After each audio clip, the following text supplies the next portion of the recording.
अब हम आग्रह करते हैं अपने अभिभावक गार्जियन श्री कृष्ण कुमार सिंह जी से कि आए और अपनी बातों को रखे। श्री कृष्ण कुमार सिंह।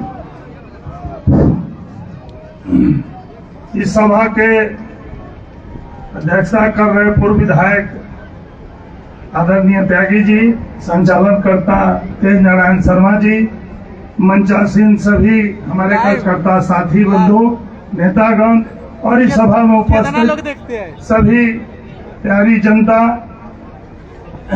आप लोगों से मेरा यही आग्रह है कि किसी भी चुनाव में दो आधार पर मतदान किया जाता है और करना भी चाहिए। एक दल के आधार पर और दूसरा उम्मीदवार के आधार पर। तो जहां तक दल की बात है तो ये लगभग 2005 के पहले की स्थिति और 2005 के बाद की जो स्थिति है बिहार की, उसका आपको आकलन करना चाहिए और आकलन करके और आपको मतदान करना चाहिए कि 2005 के पहले क्या बिहार की स्थिति थी और 2005 के बाद कितनी स्थिति सुधरी है। ये अलग बात है कि मनेर उसमें पीछा रहा इसलिए कि 2005 के बाद आपने कभी सरकार का साथ नहीं दिया, कभी भी नीतीश कुमार और मोदी जी का साथ आपने नहीं दिया और आप हमेशा गलत चुनाव करते रहे और इसका खामियाजा आप खुद भुगत रहे और हम लोग मनेर के सभी लोग भुगत रहे। दूसरा उम्मीदवार की बात है तो हमारे उम्मीदवार को तो आप लोगों ने जो देखा है सुना है उससे ज्यादा हम आपको बताएंगे। और जहां तक यहाँ के विधायक कहते हैं या आरजेडी के लोग कहते हैं कि ये बाहरी हैं, मैं आप लोगों से पूछना चाहता हूं कि यही बख्तियारपुर काला दियारे के मूल निवासी हैं और गोला रोड में रहते हैं। उसी बख्तियारपुर में यही मनेर के हाथी टोला के बुद्धे बाबू 77 में विधायक बने थे। वहां के आदमी तो नहीं कहा कि मनेर का इसलिए वोट नहीं देंगे। उस 77 के लहर में कांग्रेस से जीते थे जबकि जनता पार्टी की लहर थी। यही का मुलानीपुर का लड़का पालीगंज से विधायक और पुनः चुनाव लड़ रहा है। यही भवानी टोला के अनिल कुमार 3 बार विक्रम से विधायक बने। यही नगवा के थानेसर आजाद गिरिडीह से जाके विधायक बने। यही महावीर गोप जो अहमदाबाद के रहने वाले हैं विक्रम से विधायक बने 67 में 69 में।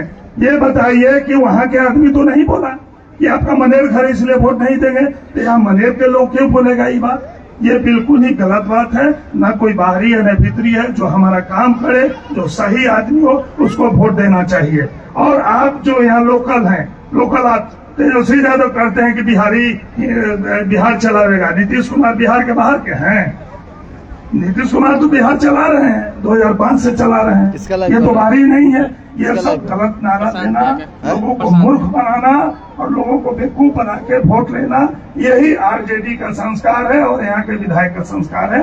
इसलिए साथियों, इसमें आप लोगों को नहीं पड़ना है और ये निश्चित है इस बार परिवर्तन कीजिए, क्योंकि मनेर अब इसी मनेर विधानसभा का जो बीटा पार्ट है वो काफी विकास कर रहा है। मनेर में थोड़ा बहुत विकास हुआ है और वो भी विकास एनडीए सरकार का देन है। अभी मरीन ड्राइव जो बनने वाला है या इस रोड का चौड़ीकरण होना है, अभी बाढ़ आया था, रामकृपाल जी का देन है जिसको आप लोगों ने पिछले चुनाव में हरा दिया, मनेर से हरा दिया। और वही रामकृपाल जी बाढ़ में घूमकर प्रत्येक बाढ़ पीड़ित परिवार को 7-7 हजार रुपया खाता में भेजवाने का काम किया। जो भी सरकार आपको लाभ दे रही है, क्या किसी को पैरवी कराना पड़ता है? कहीं आपको आवेदन देना पड़ता है या कहीं भी किसी से आपको अनुशंसा करना पड़ता है? यह सरकार जो है मतदाताओं से सीधे रूप से जुड़ी हुई है और बीच में न कोई बिचौलिया है, न कोई प्रतिनिधि है और न कोई व्यक्ति है। सरकार सीधे आपको लाभ दे रही है और अगर आप लाभ ले रहे हैं तो आपको उस लाभ का एहसान देना होगा, देना चाहिए। और ताकि आगे भी जो काम हो, जो काम किया है वही करेगा। तो कुछ नहीं किया वो कुछ नहीं करेगा, झूठ बोलने के सिवाय। सरकार जो विपक्षी लोग कहते हैं कि हमको मौका दीजिए हम काम करेगा। अरे आपको तो मौका मिला, आपने काम नहीं किया। आप टेस्टेड हैं, आपको सरकार जनता टेस्ट कर चुकी है और टेस्ट करके आपको हटा चुकी है, इसलिए मौका मिलने वाला नहीं है।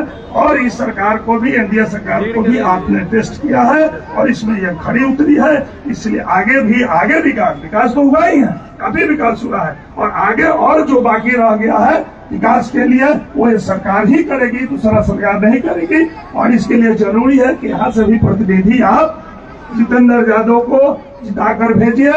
1 नंबर में हवाई जहाज छाप, हेलीकॉप्टर छाप पर बटन दबाइए और ये निश्चित है कि हेलीकॉप्टर की हवा से लालटेन का बुझना तय है। इसीलिए आप लोग का है कि नहीं, आप बताइए, हेलीकॉप्टर की हवा से लालटेन जलेगा? जो भी चल रहा है वो निश्चित बुझ